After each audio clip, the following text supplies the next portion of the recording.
So we're going to shake things up now and just have a couple of different sessions, discussion panels.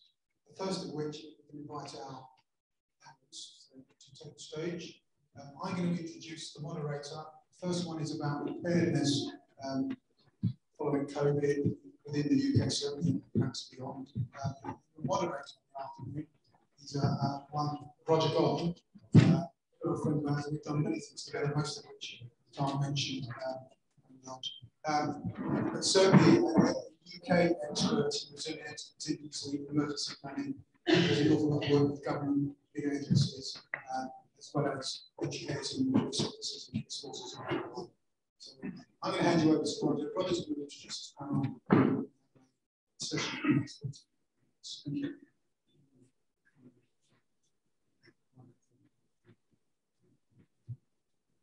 Good afternoon, ladies and gentlemen.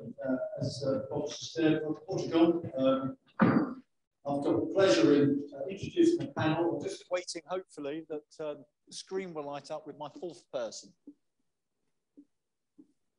Dum-de-dum-de-dum, tap dance. Don't really want to introduce them without him being there. I'm not going to say too much about them because you've got their profiles to show. Ah, excellent. It's looking good. Welcome. Hello again. Okay, well, I'll introduce the panel. On the screen behind the panel, I'll start backwards. This is Zoran Sandev from Interpol. So we've got an unusual perspective there. Going across, Stuart Hyde, Dr. Stuart Hyde, as you've heard earlier, was a senior police officer. Now moved on, working for the third sector, or do we want to call it the voluntary sector? Either. Okay, that's interesting. Sitting next to Stuart is Lindy Woodidge, representing the National Police Chiefs Council.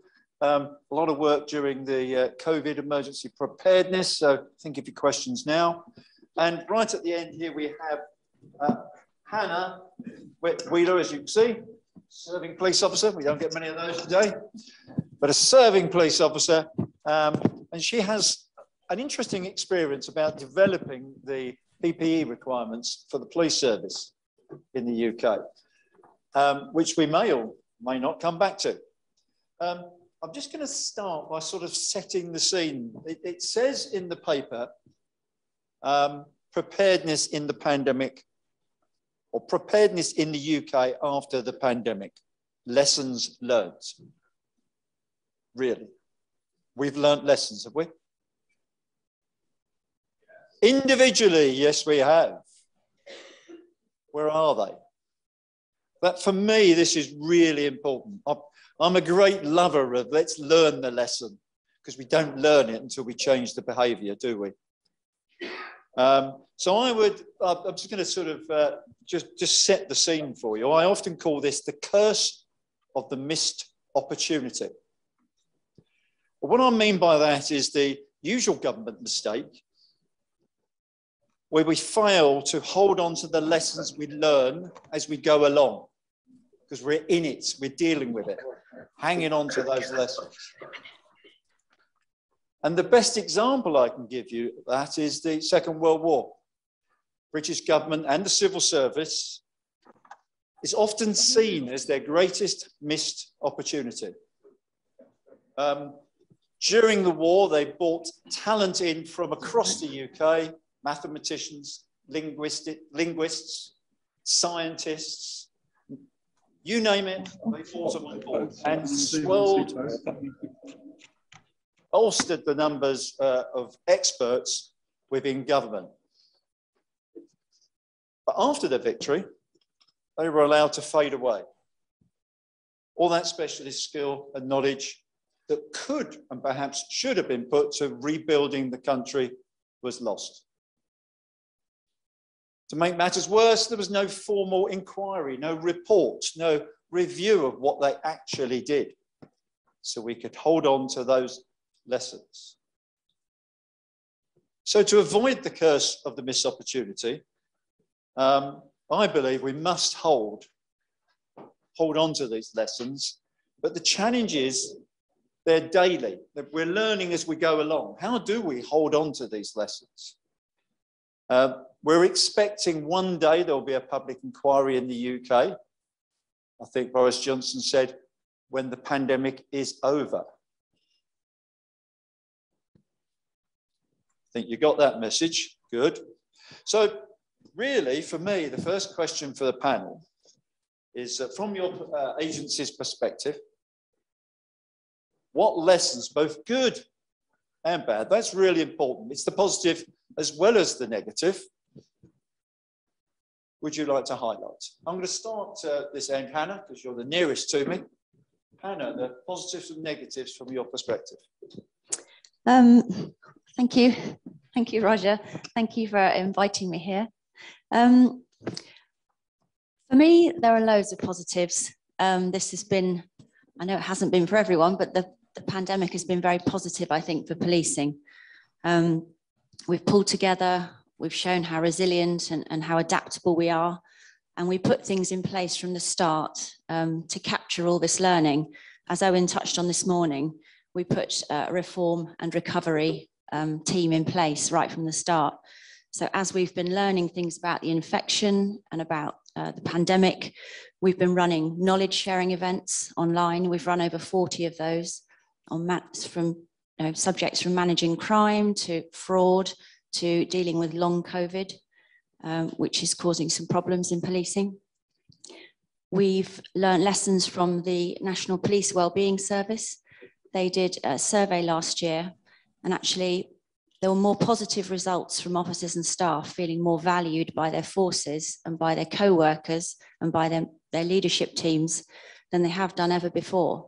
So actually we've been very positive during the pandemic about supporting our staff and looking after them, making them feel valued. And that is actually exactly how it should be. You know, our people are our most valuable asset. We've run a 10,000 volt online immersive exercise with over 500 partners and stakeholders and police to learn the lessons and get the feedback about what's gone well, what hasn't, what can we learn. And we're formulating recommendations for that at the moment. We've got an Operation Tala learning index, which is learning from every aspect of the pandemic, under headings such as agile working, operations, partnerships, service delivery, well-being, engagement, organizational learning. So all these sorts of things are being brought together so that it's going to be kind of like a living document, Roger, so we're not going to miss these opportunities. And certainly one of the things that I did from the start as part of my PPE work was to get the Federation to run weekly pulse surveys. So they were surveying staff and officers around how they felt during the pandemic, about whether they were receiving quality PPE, whether it was appropriate, whether there was anything else we could do, whether they had the right support. And certainly by June of last year, we were getting 100% positive feedback back from officers and staff in policing.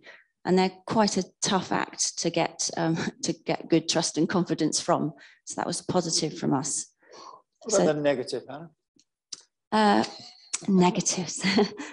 There are a few. I think one of the negatives was learning very quickly that we weren't included in any of the government pandemic plans, even though all the planning and contingency work prior to then had suggested that we were. So there was no PPE for police or fire and rescue. So that was something that we had to respond to quickly. We also needed a seat at the table for some really important conversations very early on, which we didn't have. So we've now recruited a national chief scientific officer to actually feed in at the highest levels of government the operational sort of factors about policing, the complications, the complexity that just wasn't understood, that would have helped inform policy and improve support for policing, certainly probably from a vaccination point of view. And we're also recruiting a national chief medical officer for policing, because actually from a Public Health England point of view as well, the actual nature of what police do and the contact that we have and the fact that this was a public health emergency, and actually 80% of police work generally is dealing with mental health and health related issues, put us at the forefront as healthcare workers. but actually none of that sector-specific guidance was there. We were never included in it, and we still aren't to this day, which is why we wrote our own. So a few little things there. We can come back to those if we'd like to. I'll hand the microphone over to Lindy. Could you give a sort of perspective from National Police Council? Yes, certainly. My work involves working through local resilience forums, representing the police in that sort of sector. That brings together multi-agency working. Before the pandemic hit, we were working already with partners and bringing together police representatives from across the country to plan for EU exit. And it sounds a little bit strange to look at EU exit as a positive in terms of the planning process. But because of all that work we had done in advance, we had structures in place. So it was fairly easy to move our response for COVID and use the relationships we'd already developed through that time and mobilize them for the response to COVID. We also used technology to enable us to move swiftly to online working with partners. Initially, in the early stages, the first few months of COVID, we were managing teleconferences using the traditional method of teleconferencing with sometimes up to 100 people on a call. It was an absolute nightmare. It didn't work. None of the government departments had systems in place that would enable them to do it either. So as soon as MS Teams became available, it certainly was a game changer for us in terms of being able to work more effectively. But had we not already built a lot of those relationships beforehand in those face-to-face situations, that move to MS Teams would have been much more difficult. There is no substitute for getting to know people, building relationships. As Owen said this morning, in terms of peacetime, that relationship building is critical, especially when you're working across agencies. When you're working with police, you're used to, you work the same way. It doesn't matter which part of the country you're from, you've got the same set of values. When you're trying to pull together multiple agency partners, especially during a time of crisis, that can be really difficult if those relationships aren't already built. The technology really helped, but it's still not there yet. We still have scenarios where we're holding meetings where not everybody can use the full functionality on those systems. I regularly get mail marshaled when I'm trying to use systems for meetings that have been set up by government. It's definitely not a panacea. We're not there, but we're definitely moved away from that horrible situation of huge numbers of people joining teleconferencing. Another challenge for us has been the lack of coterminous boundaries with the partner agencies we work with. Within local resilience forums, you'll have local authorities, health, the other emergency services that all form the Category 1 responders under the Civil Contingencies Act. Where you've got a region that's operating with multiple SCGs meeting on a sometimes daily basis, where those partners of health are really critical to those conversations, but their boundaries aren't the same as the other partners within that group. And so they're unable to service all those meetings. That's been really challenging. And I think the enduring nature of the pandemic, we're not prepared to respond to incidents that last for as long as COVID has. It's led to a tired workforce, not just within policing, but across all those agencies. When you bear in mind that they'd already been building up for EU exit for 18 months prior to this, and then ran straight into the COVID response.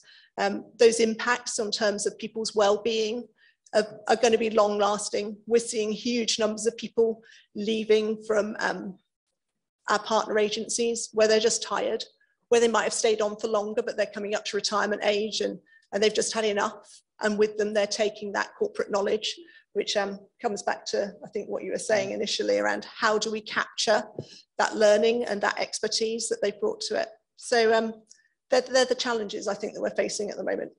Stuart was nodding away there, but Stuart, if I may, I'm just going to go online and stick with the policing theme for a minute, if I may. Sandev, can you hear us okay? Would you like to give an Interpol perspective on lessons?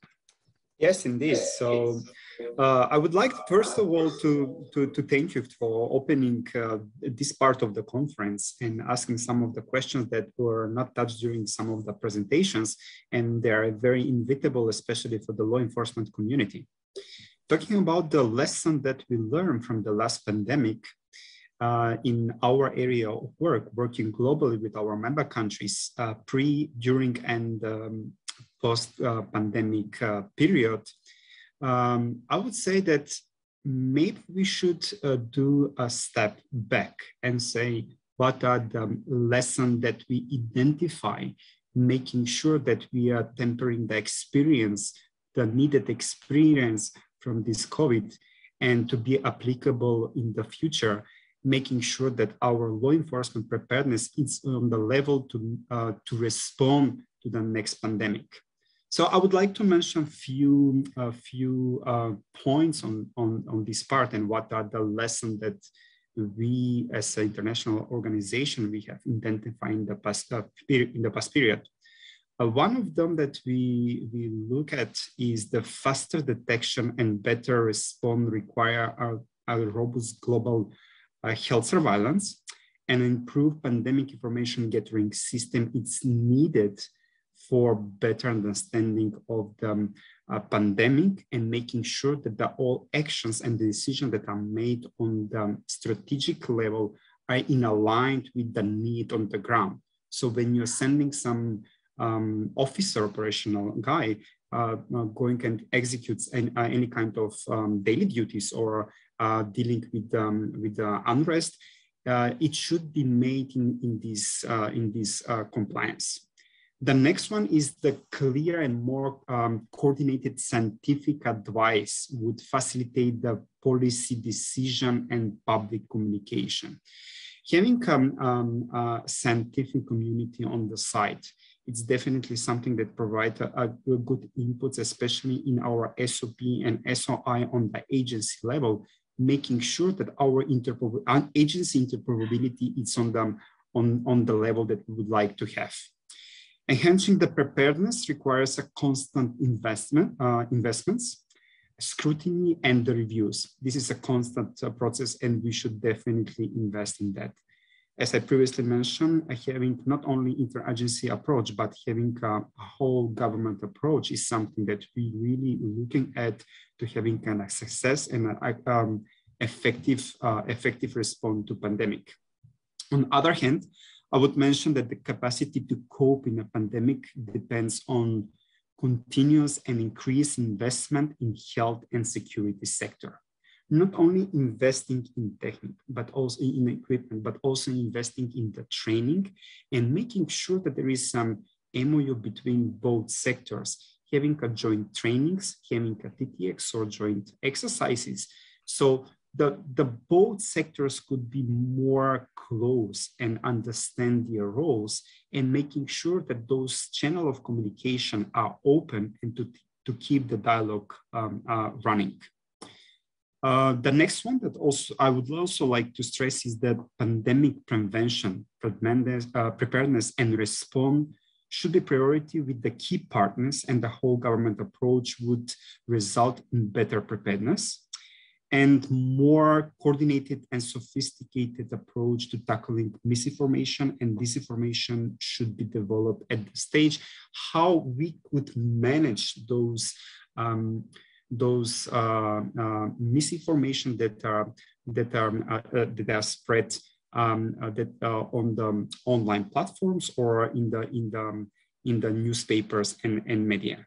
So these are the lessons that I would like to mention as an international perspective.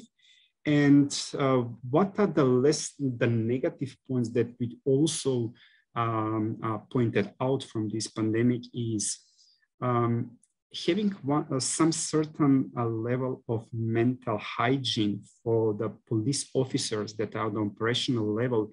It's essential to make sure that they will perform their duties according to the SOPs and they are aligned with the procedures, because having the pressure that all of us were locked down, there was a lot of psychological pressure and there were a lot of unrest and the other crimes that were rising up. So that pressure was something that really put a operational law enforcement in the focus, in the gravity, making sure that the mental hygiene is essential to make it sure that those daily duties are done on a proper way. But to secure this part, it's essential to have a strategic support, having a strategic decision, not only on the agency, but maybe sometimes on the ministerial level, and applying to the end of the hierarchy. So those elements that I already mentioned for the lesson that we identify and the negative points, I believe that it's something that could contribute from the international perspective. Thank you. Over to you.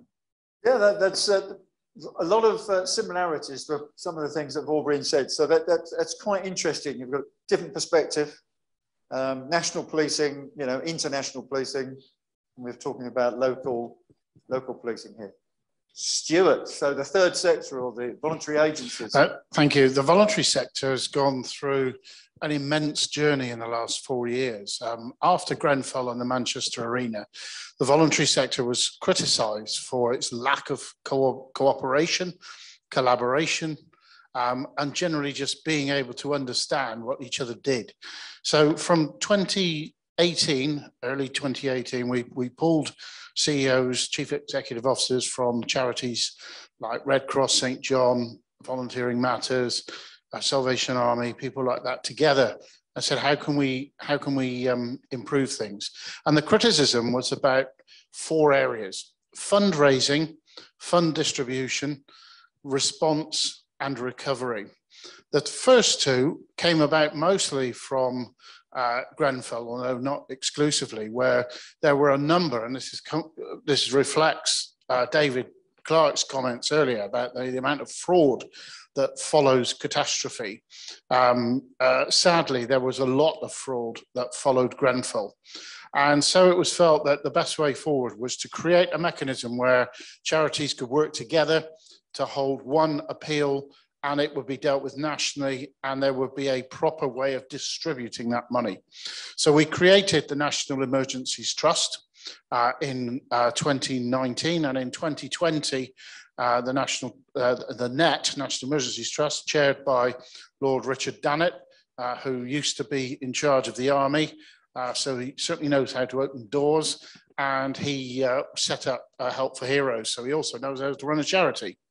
It raised £100 million during the first part of COVID, and that money was then distributed through an effective mechanism using UK communities to be able to get that money out to local charities to keep them alive, because many charities, their funding just basically stopped in COVID because they weren't doing anything. So that's the way in which the sector addressed fundraising and fund distribution. In relation to response and recovery, and a bit more, I'll talk about recovery in a minute, but response, we set up the voluntary sector community partnership, which allowed charities to work together to share information, intelligence, data, to jointly work on things and undertake national initiatives, including the jab army, the schools testing, with a very, very small investment from government, about 5 million. We established a whole national infrastructure of regional teams to be able to support where there was need. And just to give you a little bit of an example of some of the return on that investment, so about 5 to 6 million. In January this year, schools came back, and for the first week they had to do 3 tests. I don't know if many of you got school children yet, but when they went back to school in January, they had to do tests every day, or every 3 days. In order to support that, the voluntary sector provided the cash equivalent of £24 million worth of assistance into schools. So just from that 1 week, the government had 500% return on investment, which I think for anyone here is pretty good return. Sadly, they haven't given the funding to keep it going, and in fact have even removed the concept of having an individual charities minister. So expect some feedback from the charity sector from that. But what we have now is that charities now talk to each other, they share information, they share intelligence, they work together. And we've seen that, for example, when we had the lorry drivers crisis in Calais, in Dover, despite all the things going on with COVID across the country, the charity sectors came together. You had Khalsa, you had Muslim Charities Forum, Salvation Army, British Red Cross, St. John Ambulance, and a whole host of other charities working together to provide food and resources for those people that were in need. And you've had it for every crisis that has occurred within the last 2 years. So I personally think that the charity sector is actually in a much stronger position. The issue now is, as you pointed out right at the beginning, is how are you going to sustain that and how are you going to keep it going? But there is definitely a much stronger charity sector now, providing to meet needs, humanitarian needs that are identified and unmet. You still deal with individual charities who have done remarkable things, but the big gain for me, I think, is the collectiveness and also addressing the key important issue of fraud that David talked about earlier. The National Emergencies Trust meets every quarter to test itself, to make sure that it knows whether a crisis has the right flavour, if it's big enough in order to make a national appeal. And in fact, when I was missing a part of this morning's session, that exercise was taking place today. So the question earlier about should we exercise together? Yes, absolutely. The National Emergencies Trust sets an example for that. Tests itself this morning. Half of Norfolk was underwater, lots of crisis, loads of people dead, cows dead, sheep dead, all general mayhem. And then the board had to make a decision as part, that was the exercise, if anybody just picked up that. It hasn't happened, touch wood. But the board were able to then exercise and make a decision. And so if a crisis like that occurs, they'll know what to do. And last quarter, we tested them on fire. Quarter before was a terrorism incident, and no doubt there'll be other crises that they will face. So I think actually the voluntary sector has come on leaps and bounds. I just hope that they can sustain it. Thank you very much, Stuart. Before I ask another question, you've got 4 people in front of you here who have been heavily involved in the COVID response from various slightly different perspectives or different perspectives. Would anyone like to ask them a question? Oh, lots of hands going up. Hello, thank you, panel. Very insightful what you had to say there. I'm interested in respect of the charity side of things. Do you think the charities have stepped into where potentially the government have lacked the ability to be able to deal with this pandemic? And secondly, in relation to that, because of this loss of people and experience from the services, do you think there is some sort of resilience fatigue potentially that's going to is building up that potentially could lead to other problems later on in the services, in the emergency services, and of course the charitable sector as well? You've got the microphone. So. Yeah, absolutely. In relation to the first part of the question, you could look at single examples like the Jab Army that St. John Ambulance worked to create, right the way down to individual Facebook groups, local WhatsApp groups, street groups that provide us, that the voluntary sector, and I don't just mean the official, if you like, the organised sector, the unorganised voluntary sector really came out. In my town, every street had a group, every village just about has a group that then worked together to resolve stuff that the state could not do. This was well beyond the capabilities of the state, and I won't make any points about the fact that we've got 20% less cops and 20% less of some of the other services as well, but there's no doubt that people did step forward and absolutely rightly did things that the state should have ordinarily done. I did some estimates of some of the costings, that one for one small bit, 24 million, but you're talking billions of pounds worth of provision by the voluntary sector. And that's where I think the police as an organisation or a separate organisation should be looking to say, how can we build this? How can we help? How can we work together to use those facilities at times of crisis? Some parts of the country, it's very well rehearsed. If there's a flooding in Cumbria, for example, the voluntary sector will be out en masse to help. And that's replicated across the country. I think if I remember correctly, Lindy, you had some comments about sort of resilience down to the lowest level and how they can support each other. Make a comment? Yes, thank you. So many of you in this room may be aware that the government launched its National Resilience Strategy earlier this year with an ambition to make the UK the most resilient nation. In order for that to be effective, and this is my opinion, I stress, and it links to what Stuart's just been saying about the responsibility of people, volunteers within their communities. Resilience is only going to work if we all become more accountable for our own resilience, if we all understand the risks we face. So the government produces a national security risk assessment. That risk assessment is used by local resilience forums to build community risk assessments, which are then made available. So there's no reason why we shouldn't have a better understanding of the risks we face as citizens within our communities. And we should then be encouraged and empowered to build up our own resilience, to work together, to understand where the vulnerable people are in our communities, so that we can become more resilient, less reliant on central government coming to our rescue.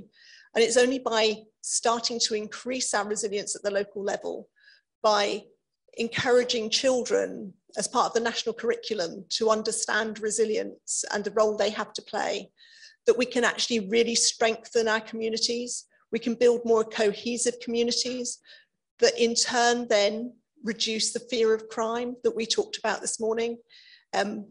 We get communities that are able to support each other. And this is where I feel that we've really got an opportunity on the back of COVID to drive this forward, to build it, but we need to look broader. I have 3 adult sons. None of them understand risk. None of them understand that they don't watch mainstream news channels. They tell me it's too depressing. So we need to look at ways in which we can really engage young people. We have the cadets here. I don't even know whether or not they're aware of the National Security Risk Assessment, community risk assessments. And we as police, do we actually understand the risks that the country faces? And my expectation is, no, we probably don't. We deal with what's in front of us. We're not very good as a society in terms of understanding risk and what we can do ourselves to protect ourselves. I'm sure with Stuart's experience of working with the voluntary sector, that's probably slightly different, but broadly speaking, that's where we need to start. I'm glad I asked Lindy to speak because I knew it was quite a personal. Yep, I'm really passionate about it. Yep. We'll move on to another question. Let's have I'll leave the young lad with the microphone to decide who. Thank you. Early decision making. Thank you. Ian Sorrell from the University of York St John. It's a question, obviously, for the panel, but perhaps focused initially with Hannah. I was interested about the Optala Learning Index, just purely because historically, and not only within policing, but from a multi-agency perspective, we've got a great history of being able to capture learning, but not necessarily a great history with being able to then progress that into action and take that forward. And thinking back to what Owen was saying this morning about the difficulty in driving response for 48 forces, it was how we've done that to capture that and then turn it around and perhaps even include, as we sit within this academic setting, some research to be able to actually drive those learning opportunities, both positive and developmental, forward.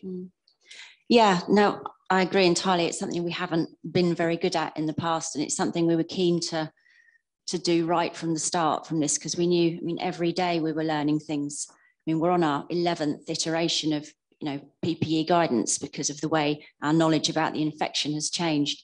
So all those have been captured in a database, which I'm hoping I'll be able to share with you all. It's got different tabs on it. It's got different snapshots of what's happened on certain dates. It's also got the research that's taken place. Way back in June last year, I commissioned Cardiff University to do some research on barriers to wearing PPE. And once we understood that people from Black and minority ethnic backgrounds suffered poorer health outcomes as a result of COVID, wanting to know if there was anything more we could do to support our workforce. So they did some research for us, very quick time, and we've got the results of that. We've got ongoing research with UCL and Cambridge and various other universities, and all that is compiled within this learning index. So the surveys and everything. So it's really useful. I've got the headings here, which I'm happy to share with you. So it's across the board, lots of different themes and then sub-themes that have come out as a result. For one of them, well-being, long COVID was something that became more and more clear that there was longer term issues that were facing the workforce. So and Hannah has said that she's not leaving for another 5 years. So make sure you get a number.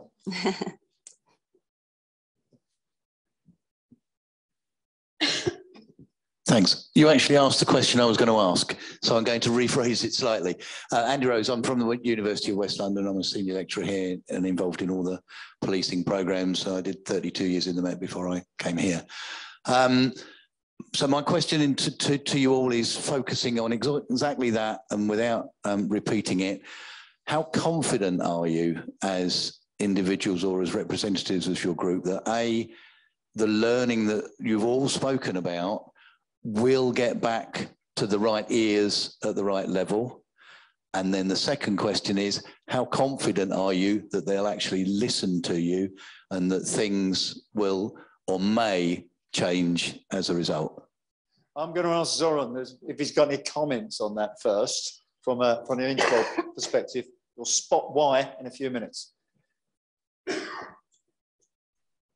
Thank you. I don't have a comments from our side, from an international perspective, and it was very interesting to hear all the experience that were collected on the national levels and what are the challenges that all the decision makers are facing during this pandemic period.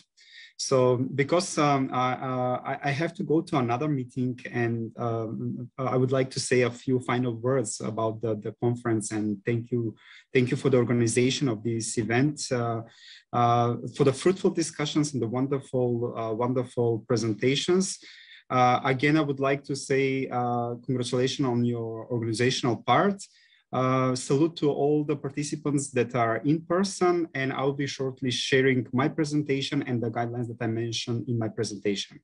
I'm wishing you a nice afternoon. Zoran, on behalf of us all, thank you very much for your participation today. Let's go back to the question. Thank you.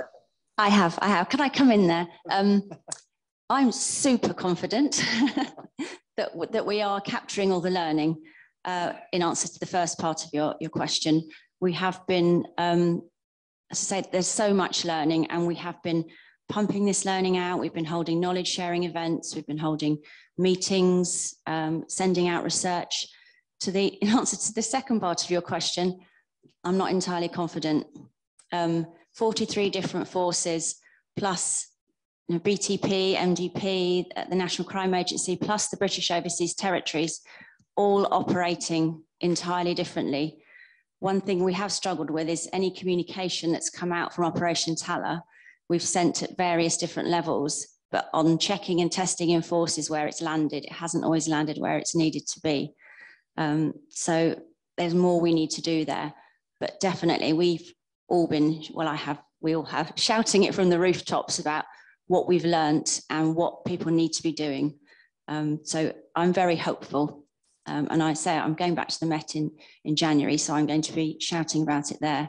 But I do know how difficult it is. And there are internal barriers, internal communication issues with what's a priority, because everything's a priority and not everything can be a priority. And I think you've sort of, if Lindy wants to say anything, I think this is one of the biggest challenges, that you can identify the lessons. Can we actually learn them and change behaviour, change our plans, change our processes for the future. Do you want to just say a few words on that, Linda? You can see you're desperate to have the microphone. Just very quickly, just in terms of the multi-agency learning. So I think we've done some really good work within policing, and in a similar vein to the police debrief that was written using the 10KB methodology. Prior to that, there were 3 interim multi-agency debriefs that were held. A number of recommendations came out of those. A number of them have already been acted upon.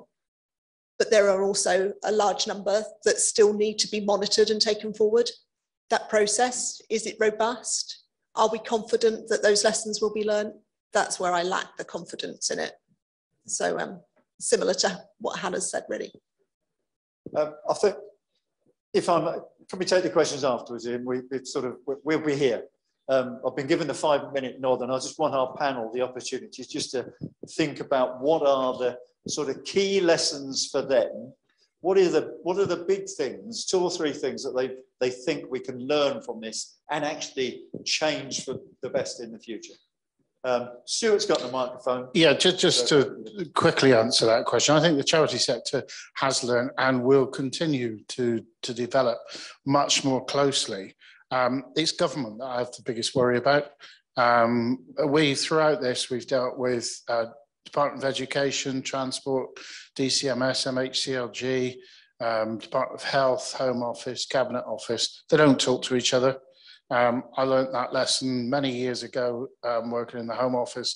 Government departments do not talk to each other. If one thing they could learn from COVID is that they have to and must, if they want to make a success of this. I think the point you made just now, Hannah, about priorities, there isn't a word in the English language for something that's not a priority.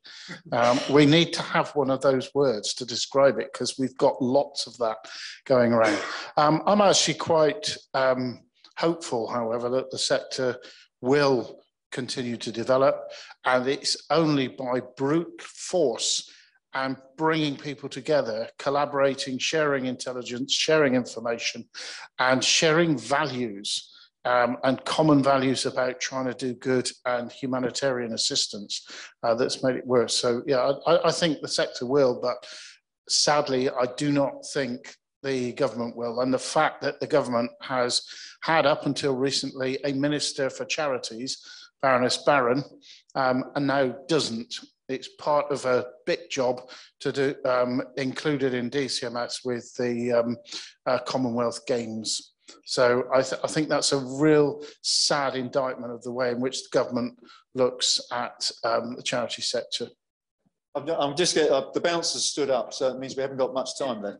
I'm just going to say, Lindy, can you sort of, I know you've got an insight into the new resilience strategy. I don't you know, what we hope are in there, but some of these issues around shared understanding, shared amongst all the partners, understanding the risk, because it's not just responding to the risk, it's what we can do to prevent. And you mentioned that in your whole of society. Just what would you like to see in that resilience strategy? I know you've got about 30 seconds. Okay, so because I knew this question might come up, just before we started, I had a quick refresh of what was it actually in the strategy, and it does underpin what we need to achieve. So to support that ambition to be the most resilient nation, we need to understand the risks we face, we need to invest in preparation, and we need to energize and empower everyone who can make a difference. So I really think that sums up what we need to do. But my core, my real takeaway that I'd like people to take from today is don't underestimate the importance of building relationships with the people you need to work with. Absolutely. Build them before you need them, and make sure you really invest in that relationship building. It's critical at the time of response.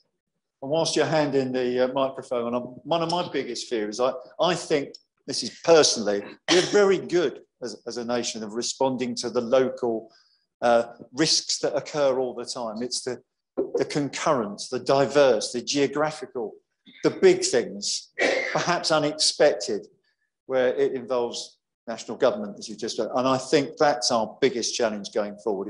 It's how do we deal with our next pandemic, our next concurrencies. You know, if you just look at where we are today, we've still got COVID, it hasn't gone away. Brexit is still lingering, Northern Ireland, and some of the supply chain issues. Russia is on the warpath, both technologically and perhaps going to war. What would the impact be on us and the West? So are we prepared for that? Are you prepared for that? You can finish now, Hannah, on that cheerful note. Cheerful note. I was just going to say a couple of points. I think we need to build on the kindness and the support that's taken place in our communities and in our workforce during COVID, and build on that. It's certainly come out in our National Police Wellbeing Survey. And we need to support each other and develop that peer support to develop the resilience that Lindy has mentioned. National coordination, that has been absolutely pivotal in organising ourselves. Otherwise, dealing with all the different communities and stakeholders and police forces, it's like herding cats. You just need one central spokesperson to speak on behalf of everyone. And that has been absolutely crucial for this. And just finally, one of the, I suppose, the more sort of joyful things for me has been sort of listening to the Optala Ethics Committee and actually listen to the discussion that has taken place around some of our most wicked and complex issues that have arisen throughout COVID. They have been talked about and discussed, and we've looked at them entirely differently. And so I think that because policing is so complex and we deal with very wicked problems, as was mentioned earlier, we need to develop a more sort of ethical response to how we deal with things, and actually have virtual ethics panels, you know, that we can call on when we have difficult decisions to make, so that we can really think them through thoroughly and not just knee-jerk and make decisions quickly. So that would be a key learning point for me. Thank you. Thank you very much, Hannah. And the three of you, I'll draw a hand the microphone to Bob. Thank you very much.